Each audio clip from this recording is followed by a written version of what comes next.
Hello everyone and welcome to Sutton's Days. If you're new here, my name is Lisa and we are all about pantry preparedness. Today we are diving into how to build a protein-rich pantry without relying on beans. Whether it's allergies or digestive issues or just plain bean burnout, okay? We still need protein. It's still one of those things that we just need to have. It's essential for energy, for muscle repair, and immune health. And quite frankly, staying full and satisfied when times get tough. And that's big. So today we're going to talk about affordable protein options beyond beans. Now, most of it won't be as affordable as beans, but there are ways to make it happen. What to buy, how to store it, and how to make it last, because that's key. Remember, protein isn't just for bodybuilders, okay? It's the foundation of resilience. It really is. In a crisis, when you are stressed, when you are just tired and eating differently than usual because of circumstances, whatever they may be, protein helps stabilize your blood sugar and it keeps you mentally sharp. Very important. And it prevents fatigue. Have any of you ever had a Snickers bar or, something very carby, and then within 30 minutes you're like, I want to go take a nap yesterday. It's how it works, but protein doesn't do that to you. So having protein available and around is a really good thing. The average adult needs 50 to 60 grams of protein per day, and depending on your age or, health, you may need more. You have to figure that out, with your doctor.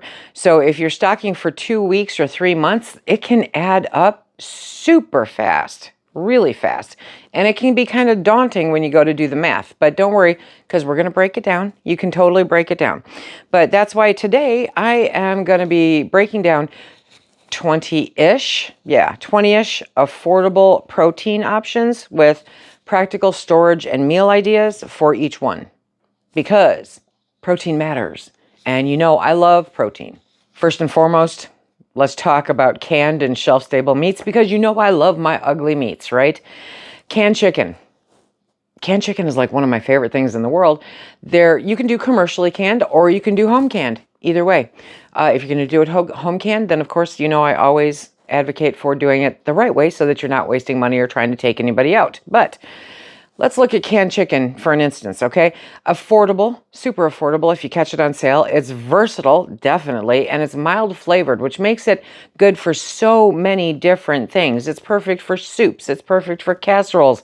It's good in sandwiches or salads. I mean, literally, you can run the gamut when it comes to chicken.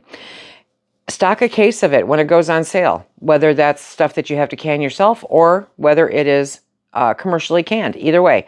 And rotate through it regularly, okay? Now, everyone always asks, how long is it good for on your shelf? That's not the goal. I just want I want to stress that point. It's not the goal to have it sit there and stare back at you. The idea is to rotate through it, but it is good for many years. I would say max 10, but that's not ever the goal. So unless you're planning on buying 10 years worth of chicken at once, number one, that's not this video. It's not worth it. And it's not worth doing that either. So just rotate through it regularly and you'll be fine. Number 2 is canned tuna or salmon. These can be kind of fishy to some people, right? But they're rich in omega-3s. They are very shelf-stable. If you've ever looked at the bottom of those cans at the store, very shelf-stable for longer than most other things. They're great when you mix them with pasta or when you throw them on a cracker with a little bit of mayonnaise or something, right? It's good stuff. For those sensitive to fish, though, try the ones in the pouches. They won't have a shelf life as long as the cans, but they still do really good, and they definitely will be less fishy. In my experience, home canning salmon, that salmon is significantly less fishy than commercially canned salmon. I ate salmon first ever as a home canned salmon, and the first time that I ever tried commercially canned salmon, I was taken aback by how significantly more fishy it smelled and tasted. So that was the last time that I did that. But having home canned salmon is a wonderful thing. Definitely check out like Aldi's because you can normally find really great deals on salmon from them, and you can can them up and put it on your shelves. Put it in 4-ounce jars, 8-ounce jars, you know, that's no crime in that. Next is canned beef or pork. And again, these are fantastic options to be able to put up on your shelves. So many things you can do. Think of them as instant meal starters, right? Add a vegetable, add some starch, and poof, dinner is done just like that. Maybe a little gravy for giggles, okay? Brands like Keystone, Great Value has it also, or home canned meats are perfect for this. Absolutely brilliantly perfect. And Keystone has both beef and pork, and I believe Great Value does also. That's the Walmart brand. Depending on where you are, you'll have to check to see what they have on the shelves in your stores. But they're fantastic for super quick, easy meals, and you don't have to do any work with them, you know, so it really cuts it back. The next one is Spam and shelf-stable ham. I am not a huge fan of Spam, and the old timers around here know that, but, say what you want about it. It lasts forever, literally, and it fries up beautifully. It even looks beautiful, okay? And they've got so many different flavors now, so many different flavors of Spam. So it's just, if you like it, it's a good thing to stock up. Mix it with eggs or rice, and you've got an instant meal. It's a morale booster and definitely a protein punch. Freeze-dried meats are another option. And I know that these are not for everybody, so I get it. Yes, they are more expensive up front, but the shelf life is incredible. 25 years or more, okay? Watch for your sales from companies like Thrivalist or Emergency Essentials. I'll put the links down in the description box below. These are my insurance policy in old age that I have proteins for me and Phil. That to me is key. Do I still use them today? Yeah, a little bit. Because they're good and they're easy and it makes things up quick. I did a pot of soup the other day for Phil and I used some freeze-dried chicken in it. It was phenomenal. It was so good. Just throw in the freeze-dried chicken, throw in, some freeze-dried vegetables. You've got your broth. Season it up the way that you like it. Dinner is done. And if you're feeling really frisky, put some pasta in there too. At the end of the day, these are the heroes of your protein pantry. They really are. They will make sure that you are comfortable, that you are sustained, and that you stay healthy. They're ready when you are. No freezer needed. That's a big deal. But that takes us right into, freezer options. Okay. Using your freezer is not a bad thing. I have a freezer. Technically now I have 2 again, not my optimal decision, but yeah, freezers are not a bad thing. To me, they're a great holding place. They're not for long-term storage, which is what you have to remember. When it comes to frozen foods, a little planning goes a long, long way. Look at your ground meats, your beef or your chicken or your turkey, right? When you find it on sale, or you can create it yourself, when turkeys go on sale for Thanksgiving and you have a meat grinder, grab those puppies up and grind your own ground turkey and freeze it. When chicken breasts go on sale or, chicken thighs and legs go on sale, take that meat, grind it up, put it in the freezer. Much cheaper at the end of the day than buying pre-ground meats at the store. But buy it in bulk. Portion it into 1 pound or, depending on the size of your household, half-pound, packages. But make sure to always label it. Make sure to rotate through it. Very important.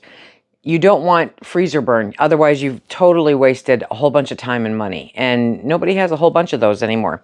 The next one is sausage and bacon. I love sausage. I use ground sausage to cut my ground beef to extend it. Nobody knows the difference. It's all in there. It's great. We started making burgers that way and have them, pre-pattied up in the freezer, and it's a 50-50 mix of ground sausage and ground pork. They're phenomenal. They are so good. So you can absolutely do that to cut the cost, because ground pork, if you find pork butts on sale, at all anymore, but if you find them on sale, because they normally now will start going on sale back and forth, you can grind those into your own ground pork and mix it with your ground beef, and you will save so much money, because ground beef has gotten stupid, hasn't it? It's just nuts. So a halfway decent meat grinder is not a bad idea. But the bacon, remember, they've got those, there are different stores, and I don't know which ones anymore, because the one that I could refer to the most commonly was Save-A-Lot, and most of those have gone out of business. But they had like Red Wagon bacon, and it came in a box. And what it was the odd cuts. Sometimes you'd get super thick cuts, or they just weren't the perfect picture perfect cuts to go into the packages in the grocery store. And so they would put it in a box, and you'd get like 20 pounds of bacon. Well, back in the day for like $15. I think now they're up to like 20, 21, which when you think about it is still a heck of a lot cheaper than the other bacon that you find. So being able to buy that and, separate it and then put it back in the freezer, it's super inexpensive when you're able to find deals like that. Add it to beans, if you do beans, add it to rice, add it to omelets for a quick protein. Sometimes the best dinner is breakfast, literally. Now, the other one for frozen is fish fillets and shrimp. Watch your shrimp right now if you're getting it from, a few different places because of the recalls they have going on. However, flash frozen options from Aldi and Costco are often cheaper than fresh. It makes no sense, but protein, healthy fats, and quick meals all in one. I want to go find some of those deals. Tuna is super expensive here where we are, fresh tuna. If I lived in the Pacific Northwest, I would be loading up on tuna and canning it myself all day, because it is so good and so much better than the stuff that you get in the store. But the stuff that you get in the store absolutely works. But remember, if you can get it for less, like at Aldi or Costco or wherever, definitely do that. Stock up on it, stick it in your freezer, or throw it into jars, your choice. In addition, in the freezer, definitely look at your cheeses, even cottage cheese. I kid you not, okay? You can freeze them. You can absolutely freeze them. I would just cut them into smaller chunks and freeze them like that, and then you can crumble them or do whatever. Now, obviously, they're not going to be exactly the same. You may not be able to get slices of cheese out of them when you pull them out, right? But they're absolutely usable for things like casseroles or soups or tacos or, whatever. It's a great way to preserve your cheese and make it last longer. It has protein and it has calcium. And freeze-dried cheese, is amazing. It is so good. It is shelf-stable gold. Now, eggs are a fantastic source of protein. And if you've been paying attention the last few years, there's been some issues with eggs, where prices kind of went, and then finally came back down again. But eggs are one of the most affordable proteins typically. And freeze-dried eggs are super lightweight, shelf-stable, and are versatile for baking or breakfast. You will not get over easy eggs out of that. However, you will get scrambled eggs or an amazing omelet. Now we're going to go into pantry and shelf-stable alternatives, because they're there. Not everything has to be meat to count as protein. And I think that's the big thing I want you to take away with this, is that it's not either meat or beans. There's other things that have protein in them. One of them is a peanut-free nut butter or peanut butter, almond butter, sun butter, any of that stuff. It has healthy fats. It has good protein. And it's got a relatively long shelf life, give or take, okay, about a year or so. And it's perfect when you're looking at allergies or quick snacks. If you have allergies to peanut butter, then try some of the other nut butters, and you can easily replace it and still enjoy a good PB&J, because, they're tasty. They're inexpensive. They go a long way. Powdered peanut butter is another one. Okay, powdered peanut butter, or powdered almond butter you can find now. They're like a prepper's dream come true, okay? Lightweight, compact, long-lasting. It's got all the key ingredients right there. Add it to smoothies or oatmeal or sauces. There's so many things you can do with it. And it's not terribly expensive either. I mean, you can look online or you can go to Walmart. They have some too. There's different brands out there. You can try the different brands. Some of them are more expensive than others.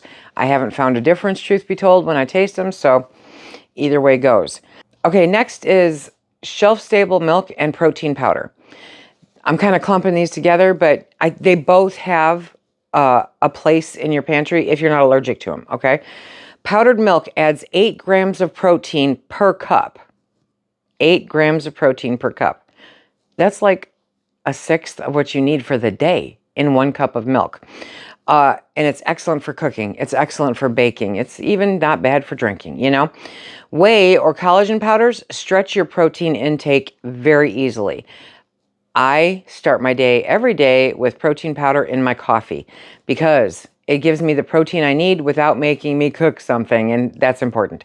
So protein powder is a great addition. You can use it for all kinds of things. I put it in my peanut butter protein balls. We add it to some baked goods, you know, depending on the flavor that we're looking for. We add it to our protein pudding. It's all good. It's all super, super good. So both of those have a place. It's finding the one that you like the best and then stocking up on it and using it.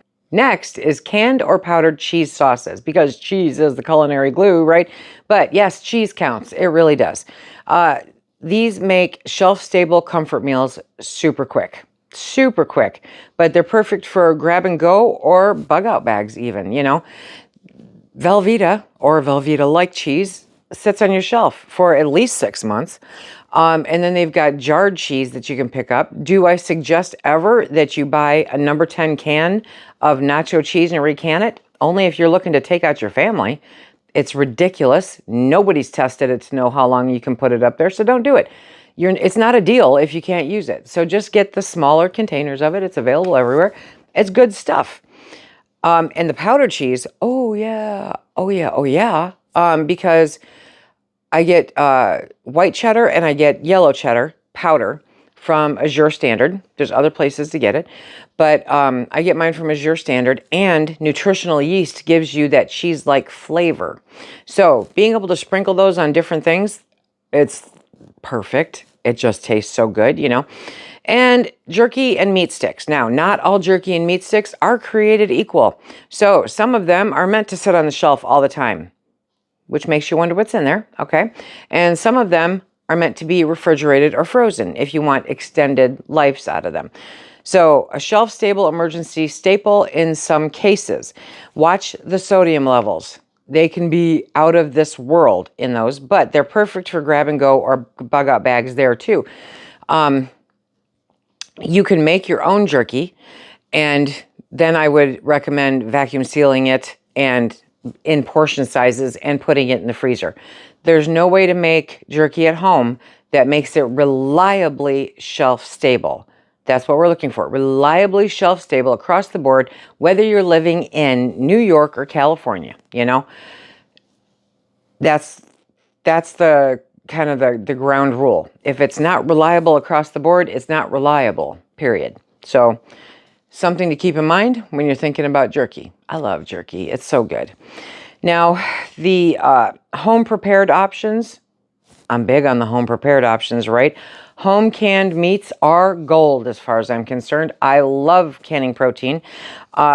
It's your chicken, your pork, your venison, your beef, you know, all of that stuff.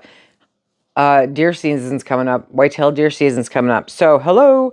It gives you total control over the ingredients in the jar, which makes all the difference in the world sometimes. And, you know, if you want to see about it, you can check out my Ugly Chicken series down below, because Ugly Chicken makes the world go around. It will change your life. As I mentioned, home prepared, you know, options are dehydrated meats also. They are not reliably shelf stable, but they are good. You can put them in your freezer and know that they're there for you. And then they're just that much quicker, you know, when you want to do stuff. Homemade jerky, dehydrated ground beef, which is sometimes called gravel. It can be a space saver when you're camping or emergency meals, that kind of thing. Again, I wouldn't keep it on your shelf, okay? Somebody's going to put in the comments, I've always kept it on my shelf. That's nice. Reliably shelf stable from one end to the other, you know, is what we're looking for, and that's not it. They cannot typically produce at home the same thing all the way across the board, so it's not reliable. Freeze-dried eggs, meats, cheese. If you have a freeze dryer, you can do it yourself. Totally a home-prepared thing, right? This is like the ultimate in long-term protein storage there. Label everything with a date and weigh it for easy tracking. It's a great way to free up some space in your pantry. One thing that gets overlooked all the time is concentrated broth or bone broth. Literally 5 to 10 grams of protein per serving, per cup, and it has electrolytes in it. Yes, okay, because we need those. Those are important. But it's great for soups. It's great for stews or recovery from an illness or because it's cold outside and I don't want coffee because it's 10 o'clock at night, you know? I sip bone broth all winter long. It is so good. It's a great way to make you feel just a little bit better, and it adds all the good, healthy stuff to it.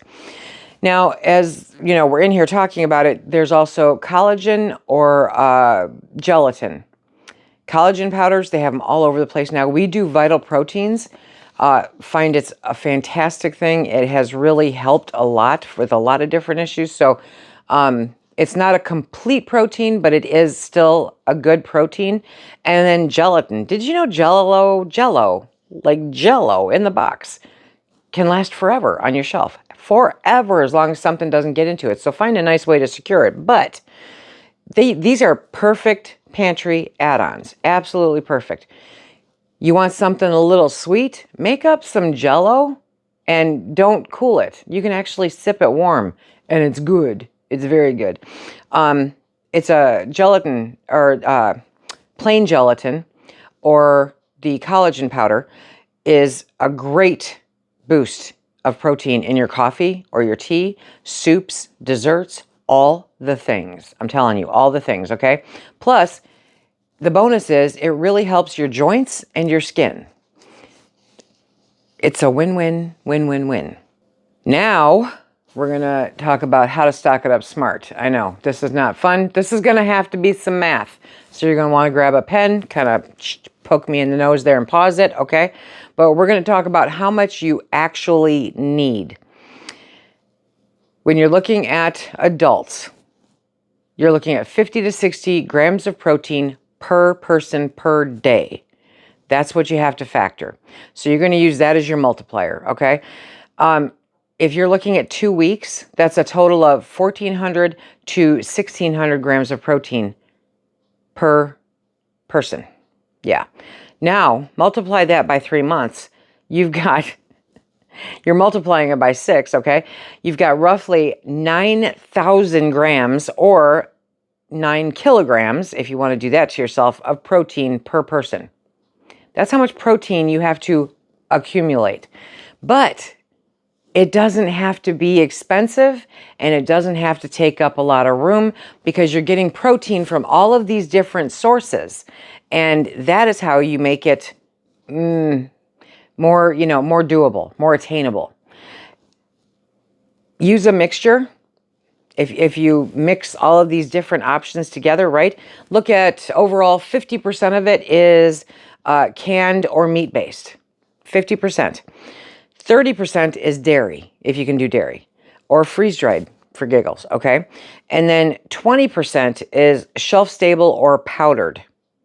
That ensures a variety, number one, if you divide it up that way, a variety and nutrition and no fatigue, because it happens, protein fatigue is real. You don't want to live on tuna or chicken for 30 days straight, because by the end of it, you won't ever go near it again. Never again. You will just kind of be at the end of that month going, I can't do it. Nope, can't do it. Now let's look at some budget-friendly strategies to make this happen, because you can do it, okay? Shopping smart. It's going to take a little effort, and it's not going to happen overnight, and it's not always going to be there. But watch for your clearance meats. Find out when those clearance meats go out in your local stores. Zip through there and scoop up the ones that you can afford that week that make sense for you and your family, okay? You need to cook them the same day or freeze them the same day. Take your pick. If you are putting them in the freezer, I would repackage them into vacuum seal bags to make sure that you don't get any freezer burn unless you're planning on using them sooner than later. Once they're frozen, it stops the clock. So you're golden, okay? But if you keep them in the original store packaging, you will get freezer burn over time. Something to consider. When and if you see cases go on sale of canned meats, or if you can and you see meats go on sale, stock up, get a case of them. If Spam goes on sale, if, chicken goes on sale, if anything like that goes on sale, grab them. Even Walmart sometimes puts their canned chicken on sale. So you just have to keep an eye out and be aware of what's going on. Definitely use your loyalty apps and bulk food co-ops like Azure, okay? Now, Azure doesn't have the cheapest meats. I'll tell you that straight up. But if you find other co-ops similar to that, it's another option to look at.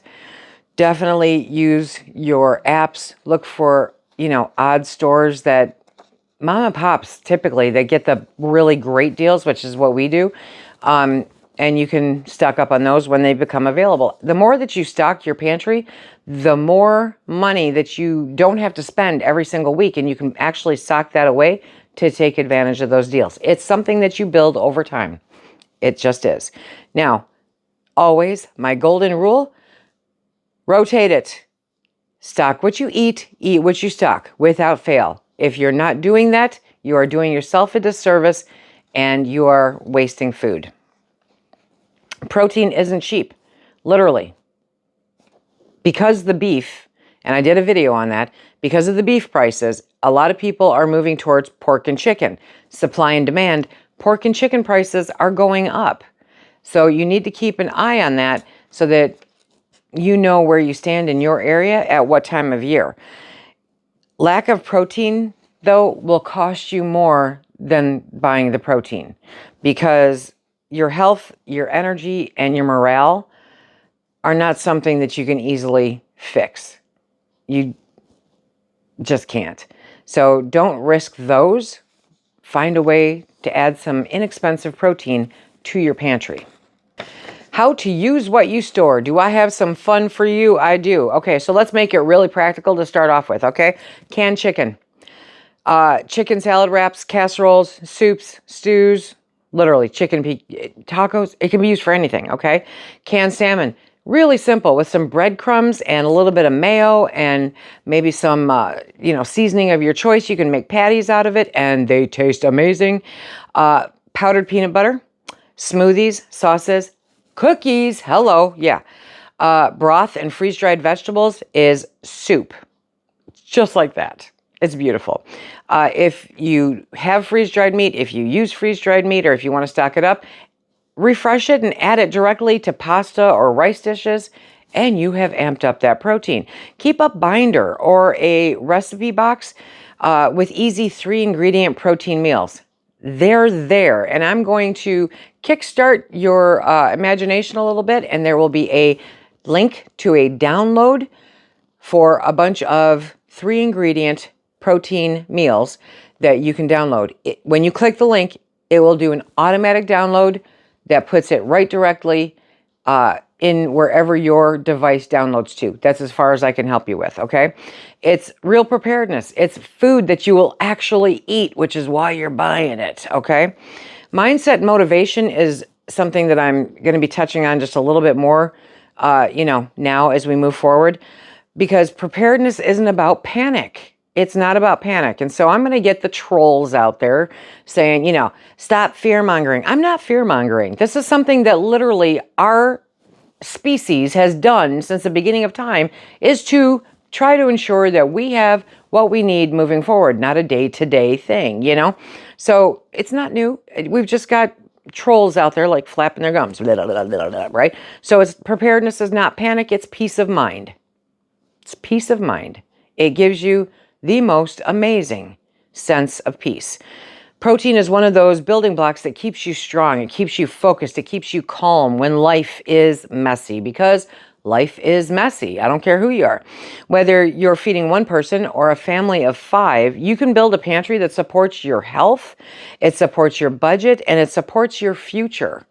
That's what we're looking at, okay? Start small. You're not going to do it overnight. I don't want you to do it overnight. I want you to start small. Build it. Make it become a habit. Pick 2 protein sources this week that you can add to your shelves or to your freezer. It's just that simple. Over time, if you continue to do that, you're going to build up this amazing, quiet confidence. The assurance that no matter what happens, you've got it. And that will have you walking a whole different way. If you like this video, I hope you hit that like. I hope you subscribe. Obviously, I want you to hang out with me here. We have a lot of fun. And be sure to check the description box down below the video. If you're on TV, you have to actually go to your tablet or your computer or your phone to see the description box down below. And that's where all the links are for 2 downloads that you can download, okay? One is the 3 ingredient recipe collection that you can add to your very own recipe book, emergency recipe book. And then there's also a protein pantry tracker that you can do that's down there also. It's such an easy thing to be able to do when you break it down into small, manageable steps, easy bites, so to say. And I know that all of you can do it. I have faith in you. So get busy, get it done, because protein is important. And I know it's expensive. And so we need to make sure that we're doing everything we can to get it, even when we don't like beans. Beans are good, you guys. Try some beans. Until next time, everybody, be safe. Keep stacking it to the rafters, my friends.